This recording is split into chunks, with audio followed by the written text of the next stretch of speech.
live from the Capri Campers mobile podcast studio and community development center. This is the Small Truck Campers podcast, where we aim to build community, share inspiration, and encourage others. We got a lot of great things to cover out in this episode, so why don't you grab your favorite campfire beverage and let's hit the road.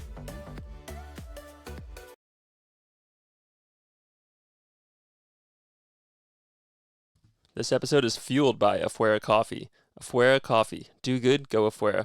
Afuera means outside in Spanish, and I couldn't think of a better partner for our coffee that would fuel all these podcast episodes and adventures. Not only does Afuera Coffee give 5% back to organizations that keep the outdoors pristine, they have sustainably sourced coffee beans, and all of their packaging is compostable. With coffee names like Sunrise Sessions, Morning Gratitude, and Black Gold, it's sure to fuel any adventure you have in store for the day. So do good, go Afuera, use code SmallTruckCampers at checkout for 10% off. So right now I have Basil Lynch calling in from Vista, California, down in Southern California, calling from his shop, which we'll get into. So Basil, thanks so much for making time to hop on the Small Truck Campers podcast. Yeah, thanks for having me.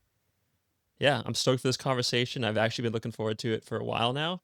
And I've been following along in your adventures, I think ever since the FJ Cruiser with the rooftop tent you had. That thing. Oh, man.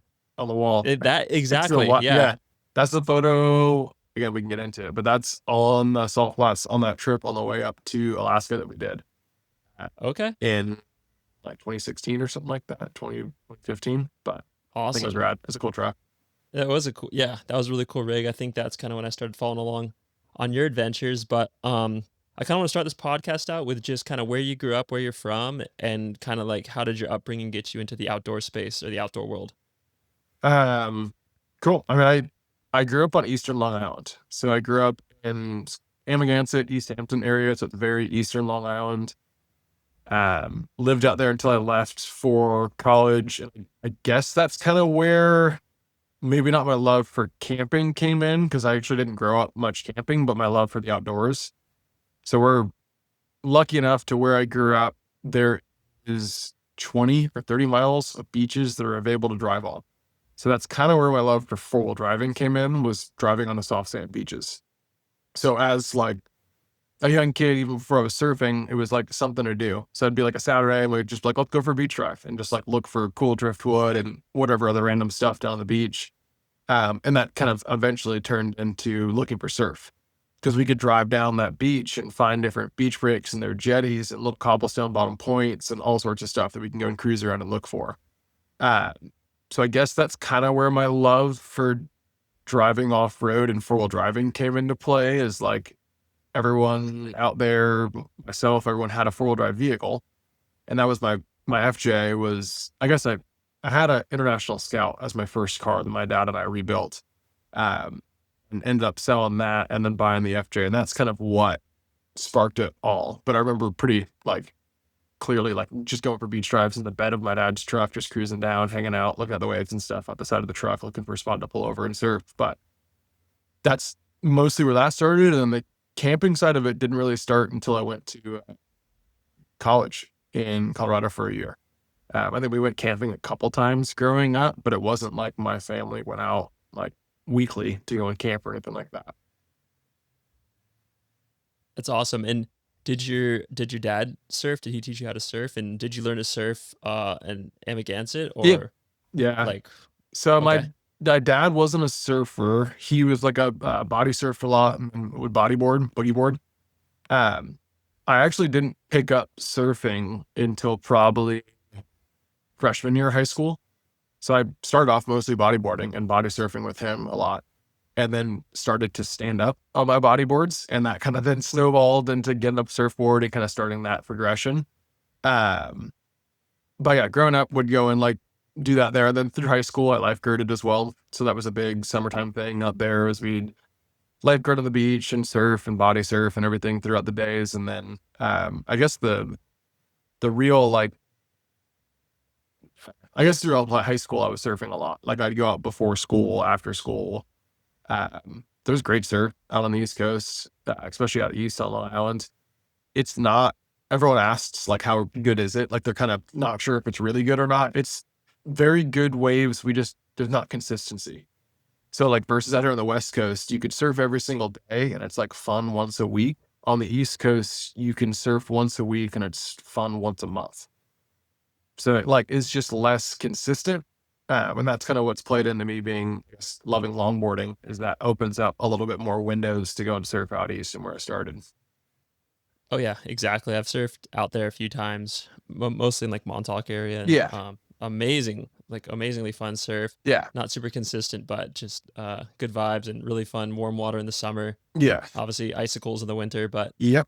um, Yeah. that's I awesome, man. So that's yeah, I have like good memories, good memories of like surfing in blizzards. Of like we used to go and get those like the sports jugs that have a little nozzle on the bottom of it for water they use on the side of sports, and we'd fill them full of hot water and put them on the tailgates of the trucks. So you'd go and surf for like 30, 40 minutes and you'd be frozen. So you'd get out and fill your wetsuit up with hot water and then go get back in the water for a little bit and it'd extend the sessions. Cause that was like, I mean, wetsuits nowadays are so legit that you can stay pretty warm, but in like hmm 2010, 2013, they're good, but it was like an 8 mil wetsuit that like kind of worked. sure, Um, yeah, but it was big fun. big zippers and stuff, still Yeah. water getting through. Yeah. Yeah, cool. So it sounds like kind of surfing and looking for waves was kind of like Yeah. sparked maybe that adventure aspect. And Yeah. so you decided to head out to Colorado for college for a little bit. Yeah. I went to CU Boulder for a year. And I drove that out to CU Boulder for freshman year and it was stock and it came back very not stock. And that's kind of where all the camping and like actual 4-wheel driving started is I was kind of pursuing a passion as a photographer or was pursuing a passion as a photographer and realized that, oh, I could use this truck to go and drive this trail and shoot cool photos in the mountains here. And that kind of snowballed. Well, if I want to go and drive this trail, I got to put some different tires on it and then suspension for this one and skids and and it just snowballed. Um, and then I think that eventually snowballed into like, well, let me get a tent and then go and maybe go to Moab for the weekend and just kind of continued from there and until today somehow. But that's kind of what started it all. I only went to school for a year, decided college just wasn't for me and what I wanted to do. It's actually super common with my friend group and people in this industry somehow. It's kind of funny. Yeah. Um, but it all worked out. But yeah, that's kind of where like the 4-wheel driving and camping side of it started. And then after that, I went back to New York for the summer to go on lifeguard and then ended up moving back up to San Diego, or to San Diego, I guess. A buddy of mine and me, I just packed our trucks full of all of our stuff and we drove to San Francisco and said we're going to drive south until we were happy. We almost stopped in Santa Cruz. We spent a couple weeks there and it was a really cool spot. But my one friend had been on a couple surf trips down to Mexico. So we went down to San Diego area because it was just closer to Baja that we ended up staying there. And then lived in like Pacific Beach, San Diego area for a couple of years and surfed a lot and just kind of cruised around.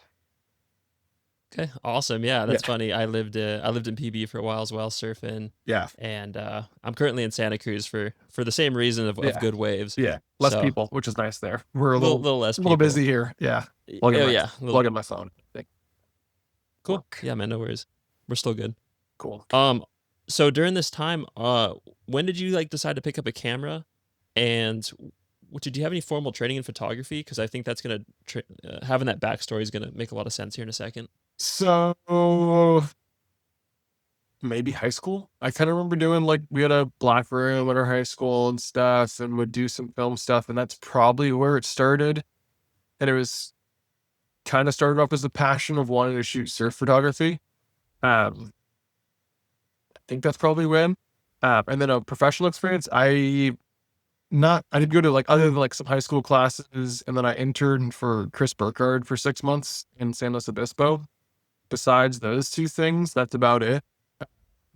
And that Chris Burkhardt internship was pretty rad. I kind of was pursuing it on the surf side of it, but kind of learned a lot from him and how he was placing people in his adventure photography stuff. So like if you kind of look at a lot of the photography that I did when I was living in Bruce and traveling out of the FJ, if you look at Chris was the little person on the big cliff edge. Mine hmm was the truck on the cliff edge. So kind of was taking that like that classic adventure photography stuff that was always like the girl on the cliff or like whatever it was on the cliff and just using a truck. And that's Sure. kind of where it's then snowballed into doing the photography side of things for a while. Um, and then surf was always still a big factor of it. It was usually like me traveling to find waves, but then also doing little like side quests to go and explore the mountains or Alaska or Newfoundland or wherever else it was. Wonderful. That's Yeah. that's cool. I mean, Chris Burkhardt, what a powerhouse in the Yeah. kind of surf and adventure Yeah. photography scene, especially like in that era, late 2010, like after 2010, before 2015, 2016. Yeah. Saw a lot of his stuff popping up. That's really quite a good connection. Huge shout out to Capri Camper for making this podcast possible.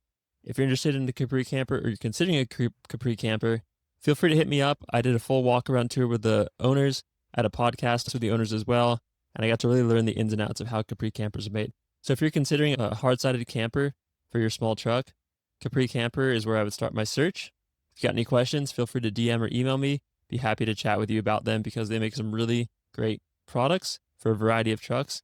And they're stylish, they're comfortable, they're insulated, they're warm, and they're timeless, to be honest with you. No one else is doing what they're doing. So check out Capri Camper, or if you got any questions, feel free to shoot me an email or a DM and we can chat. Yeah, that was cool. It was a good kind of starting point. They kicked it off and he made some really good connections for me of like when I stopped the internship, I kind of pursued photography a little bit further, had really good connections and just a good mindset afterwards.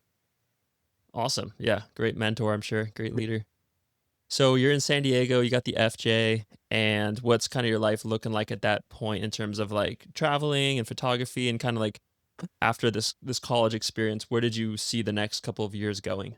Um, I didn't see where it was going, just kind of did stuff. I guess I was like working oddball jobs. I worked in like Sure. Christmas tree lots and did surf lessons and like random stuff for a couple of years while also doing photo work and traveling.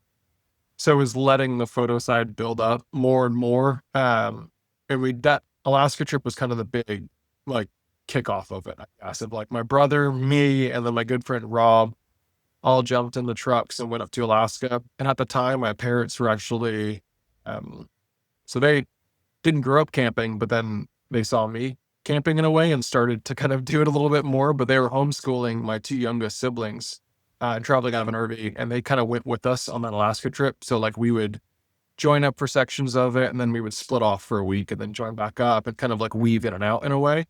But that trip kind of kicked the whole thing off, was going out with them and my brother and buddy up to Alaska. And then from there, I was kind of hooked. I was like, all right, cool. This like longer term vehicle travel stuff is rad. Um, Went back to San Diego for a little bit and then ended up selling the FJ and buying Bruce. And then that's where the like full time travel started. Because the FJ would be like the Alaska trip was probably the longest one where we were, I think it was a month and a half or 2 months out of that thing. It was me and my brother in a queen size rooftop tent for a month and a half. That was fun in like fall Alaska cold weather. But yeah, that's where then Bruce came into play, which was that big 7.3 custom camper thing that I lived in for like a solid year. Yeah, so let's talk about how did you find that, like on Facebook or Craigslist or word of mouth, and then what was the appeal? I mean, I know the appeal, but what was Yeah. the appeal for you at the time? I found it on Expedition Portal.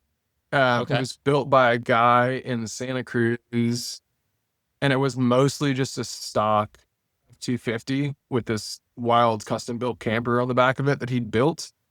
Um, I don't know. I just kind of had always seen people traveling and living from the road, and I was like, well, it's kind of cool. Might as well let me surf more and find new cool new places.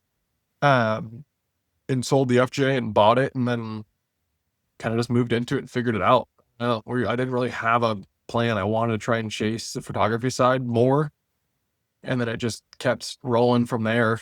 But it was fun. That's kind of where I fell in love with, I guess, the FJ I was building, but both trucks I was like always working on in like Home Depot parking lots or O'Reilly's or where. I mean, we blew up the rear differential on the FJ Cruiser on the way to Alaska in some small town in Montana.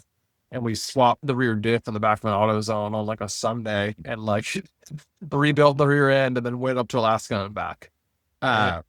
So I guess, but Bruce was really where like the passion for building a truck came into play because it was a little bit more for a reason. It was your house. You were like improving upon it to make things like I was learning about how to build power systems and solar and like that side of the stuff instead of just like sliders and suspension and skids and bumpers and stuff. Yeah, not just like add-ons or Yeah. accessories, but actually like enhancing the Yeah. platform. Yeah. In a big way. So yeah, I mean that time period was kind of when, I mean, I don't want to say when Instagram blew up because Instagram's always been on the up and up, Yeah. but I feel like that time period, I remember following along you. There was a dude who had a old OBS with a 4-wheel camper, somewhere in the Midwest, who was also getting a lot of traction on Yeah. Instagram. I forget his name, but I'll probably remember it in a second. Yeah. And kind of the rig thing was starting to like really get some momentum. Yeah. And so you got the F-250 with the 7.3 4-wheel drive. I believe it was extended cab long Yeah. bed. Extended cab short bed. So it was a little nugget. Ooh, Because I remember I rare. couldn't do an extended range fuel tank on it. And I was bummed because I had like a 280-mile range and it was annoying out of Mexico. Oh yeah, Yeah. yeah, totally. But obviously the legendary 7.3, Yeah. and yeah, this is kind of in that era when like the overlanding thing is really starting to get Yeah. like pick up a little Yeah. bit, kind of do this. So at that point in time, you were living in Bruce. What were some of the mods, if you can remember, that you did to make it like? What are some of the more memorable modifications you did? And my door is creaking open. You good? And at that point, I guess, is photography kind of financing this lifestyle? I mean, I would imagine your costs are pretty low living in the camper. Yeah. I mean, my first power system was huge, and I put a propane heater in it. That was big. It didn't have heat for a while, which kind of sucked. Okay. So that was Yeah. just good to have. But power was big. Like that was my first time ever like doing a dual battery kit it was AGM batteries, full throttle batteries, and a Red Arc Manager 30 charger and stuff at the time. So it was like pretty new to me. I'd like wired lights before and stuff, but if you got my friend back then, I had no idea what I was doing. It was like spaghetti of wires, chaos. Um, but that was like those two were probably the biggest memorable ones, I think. I did the tiny wood stove in the back of it. That was rad. My propane burner broke at one point, and then I thought it was a good idea to put a wood burning stove, which it was really cool in the back of that thing. Yeah. And I don't know, like suspension and bumpers and tires and all that stuff are sick too. And Sure. then I put a big transmission. That was huge. So as 7.3 people know, they destroy transmissions, especially once you're young idiot and you put a tuner and that kind of fun stuff on it and leave the transmission stock, it will blow up the transmission pretty quickly. And put a big trans in it. And that was like my first ever like big truck purchase. So it was like a $5,000 transmission or something like that. So it was tough to afford, but I was like, oh shit, this makes like a big difference. Like here's like a very big improvement on a vehicle. I hadn't ever really spent that much money on it other than buying the truck like on a single mod. Um, Photography was pretty much funding it in a way. I had some savings and would still, while living in the truck, work. So like I would always kind of base camp back out of New York. So go back for the summer and lifeguard for 3 months and make some cash and stack it up, which would help kind of balance out the ups and downs of photography side of it. But it was like photography and influencer and oddball jobs. I definitely like ran a money once or twice and then would stop in a random town and find some cash job on Craigslist and did that a couple times and stuff. But cost of living was super low. Like the truck I owned outright, and then it was just like food, fuel, insurance, cell phone, like some small stuff like that. It wasn't that expensive to live out of. Yeah, and the occasional part for the 7.3, Yeah, and that stuff. That was or always fun. yeah, totally. Yeah. And that transmission, was that the E40D? 4 on 100.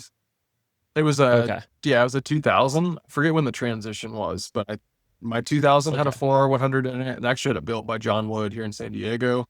And then I bought another 7.3 about a year ago. It's a O2 and it also Yep. had a 4R100 in it. And like the first thing I bought was a very nice transmission for it because I'm scarred. Okay. This one got Yeah. like, we can talk about this truck at some point, but this one's a very built 7.3 because I learned all my lessons. Now I have the money to build a very nice 7.3. So it's get Awesome. everything chucked at it. Actually just ordered stuff for O5 up. So swap this morning. Nice. Yeah. Yeah. I mean, I have a 97 OBS 7.3, and then I've had an IDI and then a 2001 7.3. So Okay. we could talk We, 7.3s all day. But ultimately, why did you decide to part ways with Bruce, and kind of what was the next rig on the radar? um, I'd met my wife is probably the best way. So I'd been traveling around and met her here in San Diego, and she's Sarah from here in San Diego. No, yeah, Um, and we traveled together for a little bit, and I pretty quickly moved in with her and stuff, and we decided to do a Pan American trip. This was 2020 or 2021, so like right yeah, before all the chaos. sure. So I decided to sell Bruce to downsize because I loved the truck, but it was a little bit large to do Pan American. So we looked at doing different platforms and decided on doing a four-wheel camper, fleet, flatbed. And then I bought a 91 Toyota Hilux, fake Hilux. It was like a North American spec pickup that was half cut swapped. And I still own it, which is rad. Nice. Um, Quickly realized, well, first we were like ready to go, and then we were supposed to be leaving in March, and then February the world went nuts. So that all happened and started delaying plans. But then also pretty quickly realized that I was being an idiot trying to put way too heavy of a camper on the back of a tiny pickup. And it probably would have been okay once we were down south because you just go like 45 miles an hour everywhere and it's chill. Um, but ended up realizing that that was just not the correct setup. My first lesson in gross vehicle weight ratings and stuff and all that, knowing that okay, this is not going to work. Um, but it was a rad setup. It was cool. We ended up driving it up to go and pick up the camper from the Woodland location or the Sacramento location for four wheel and drove it back down the coast and did like a week, and it was rad. It was a cool little setup. Just wasn't fast and it got hot was the biggest issues, and there was no AC. So Pan Am with no AC was going to be entertaining. Um, but what we ended up doing was my buddy Matt from Colorado, who owns Off Grid 4x4 out there. Um, he ended up driving his setup to San Diego and coming to rescue me. So we got a trailer. He came and picked me up and then towed me out to Colorado.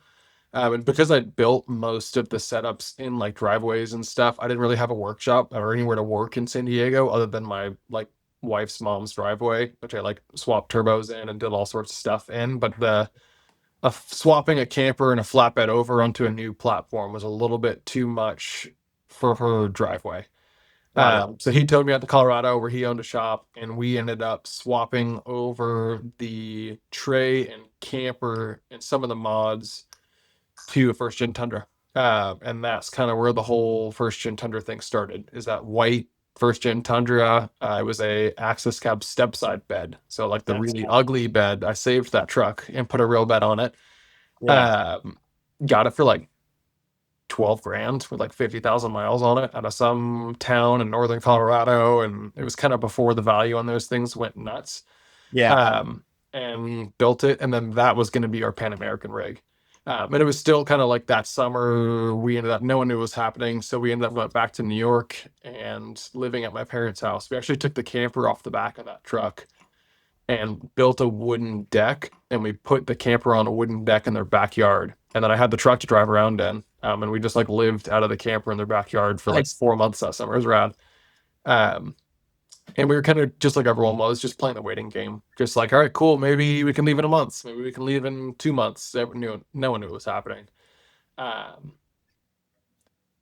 After that summer in New York, we did a little bit of traveling. We did like 2 months in North America, just kind of cruising around. Got that little travel itch out of the way. And then my buddy Matt had actually, who'd rescued me before, decided to open up a little bit of a bigger shop.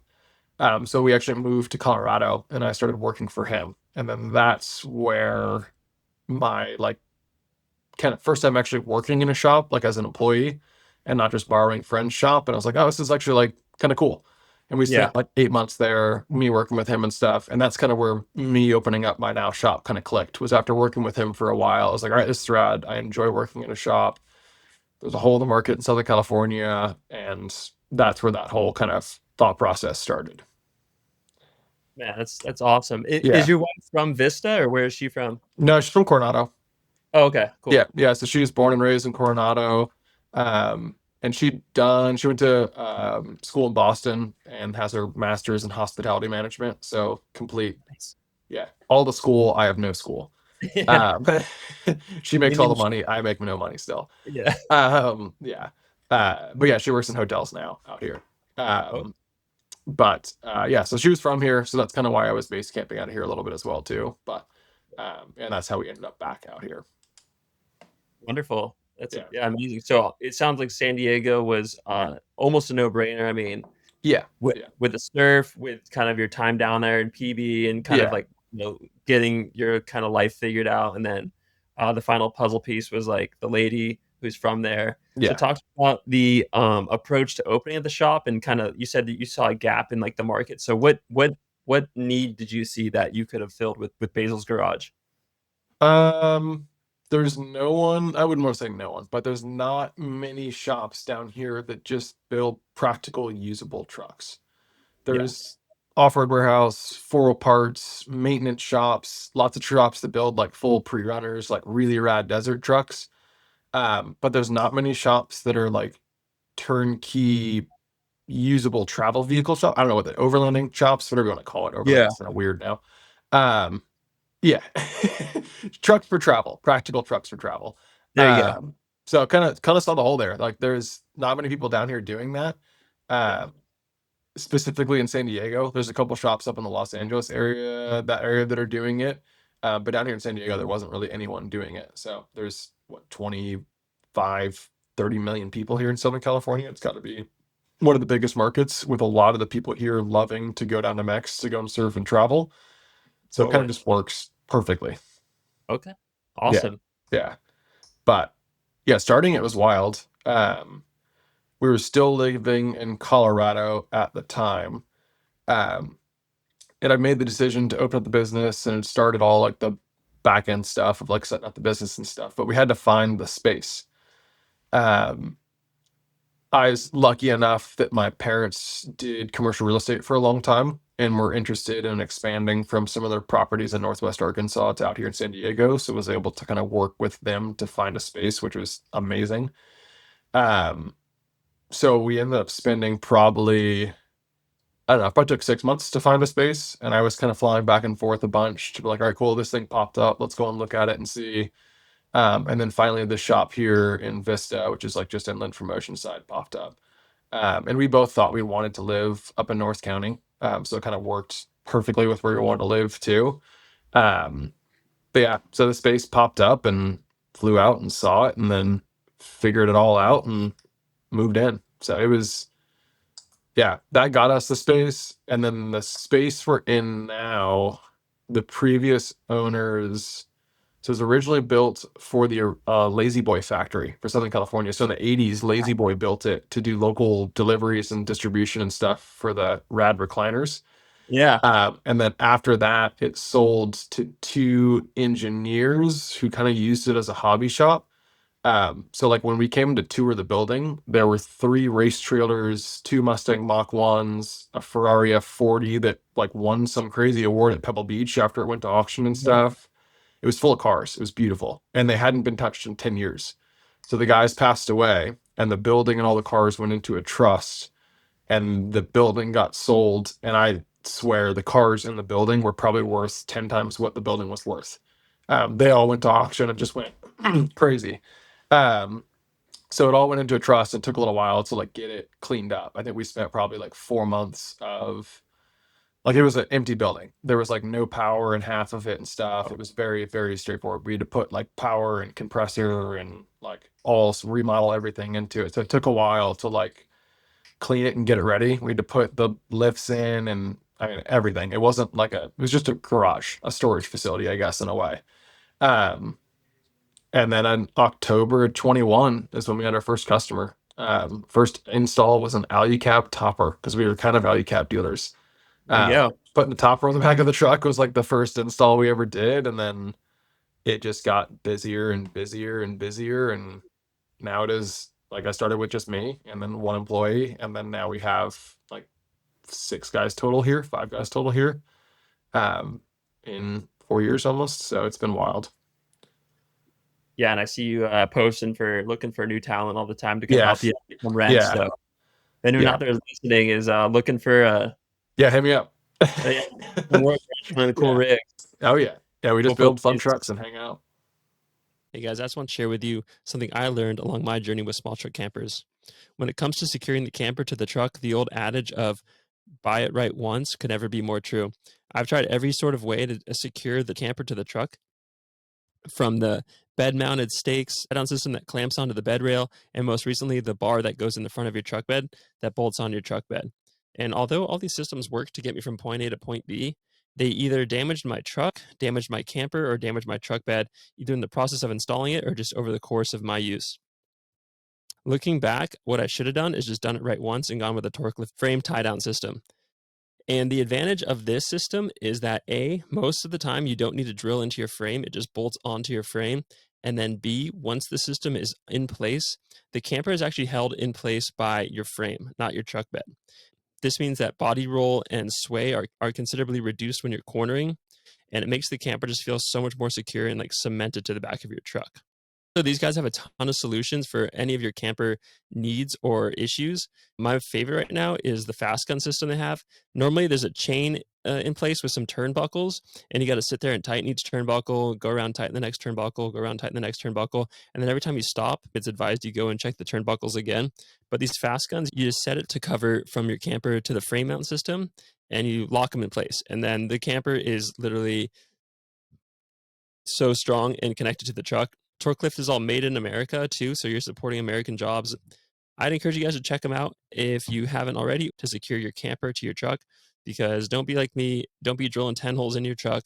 Don't be messing up the paint job, and don't be messing up the truck bed by trying to save a few dollars here or there. Check them out, Torklift International.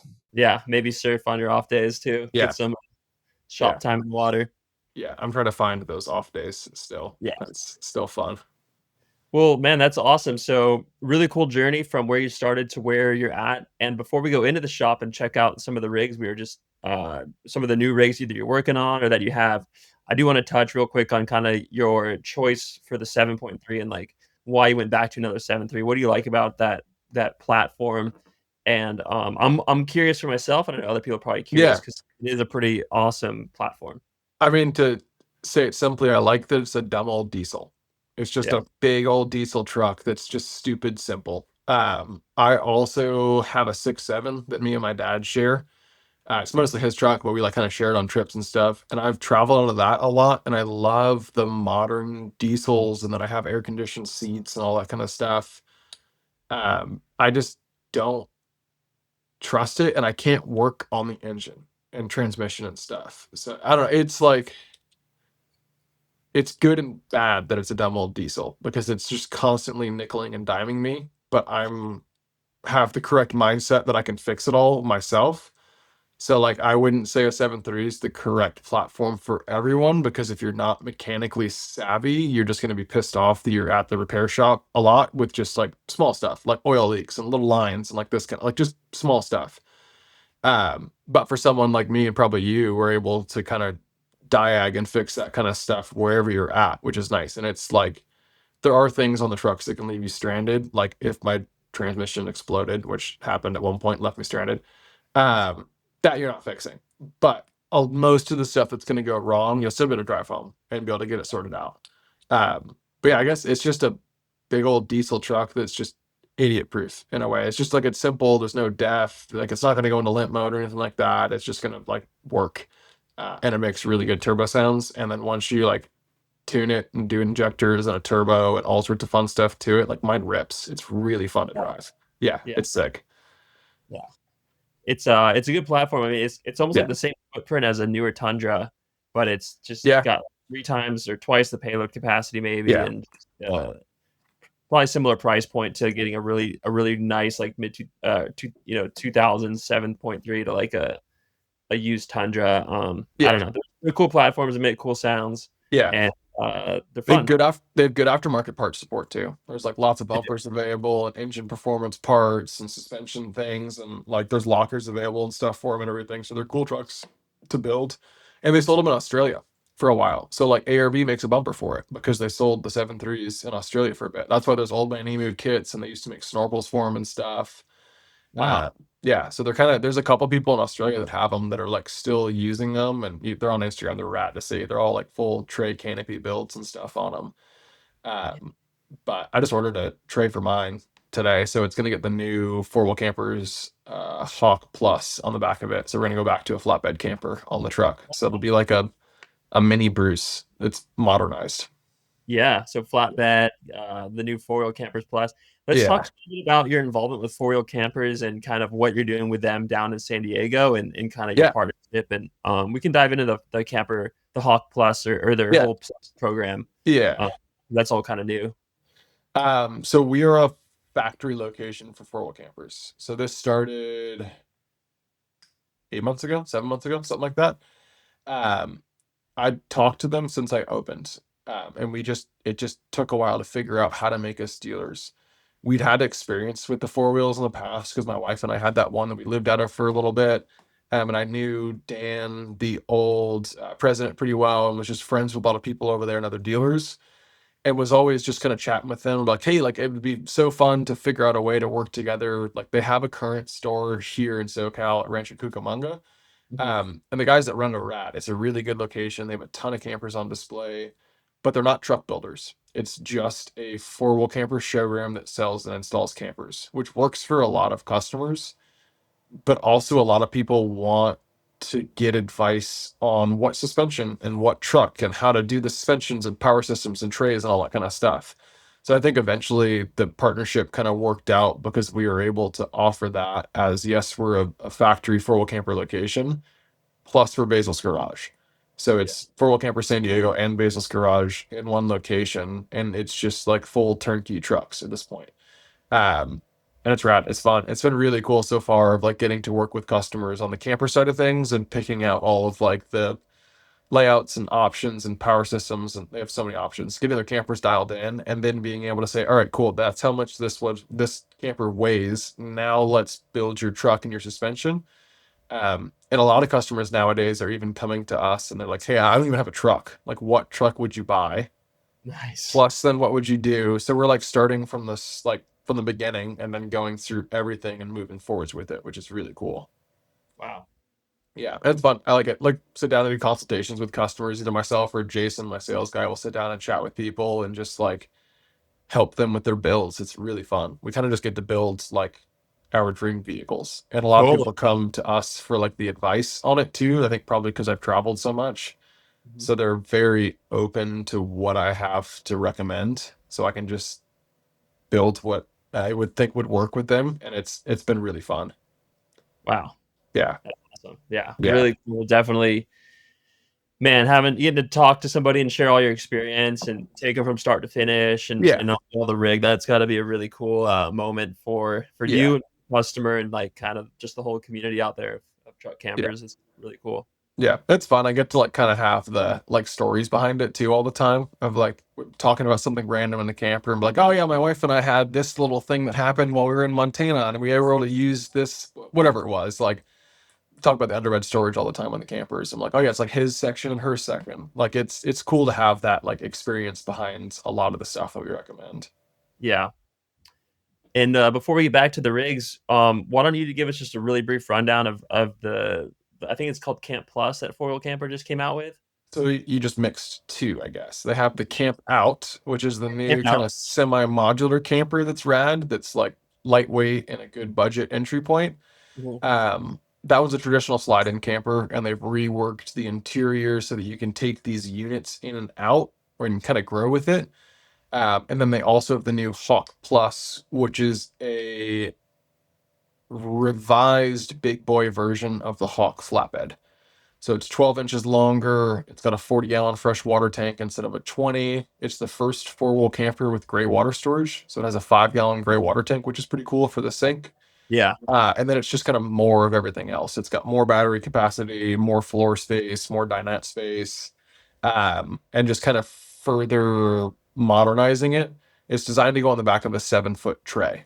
Um, Perfect. So it'll fit on short bed or long bed trucks. It's kind of a sweet spot in between on it, but it's nice. It's a really good refresh on the flatbed camper because it had been a minute since they kind of designed and built that thing, Mhm. and it kind of brings it up to today's standard a little bit more, especially the water system. The 40 gallons of fresh water is huge. I think they told me you can run the hot water in it. Like, so like you take a hot shower, full hot, like not even mixing in cold water for like 50 minutes before you'd run the tank dry. It's like kind of rad. Yeah. Yeah. So it's a good like Baja rig because you'd be able to and we're planning on going down this winter with the we're having a kid in like 3 weeks, but planning Yeah. on going down this winter with the kid in our camper and doing like 2 weeks out at a point, just like hanging out. And it should be able to do everything we want to do.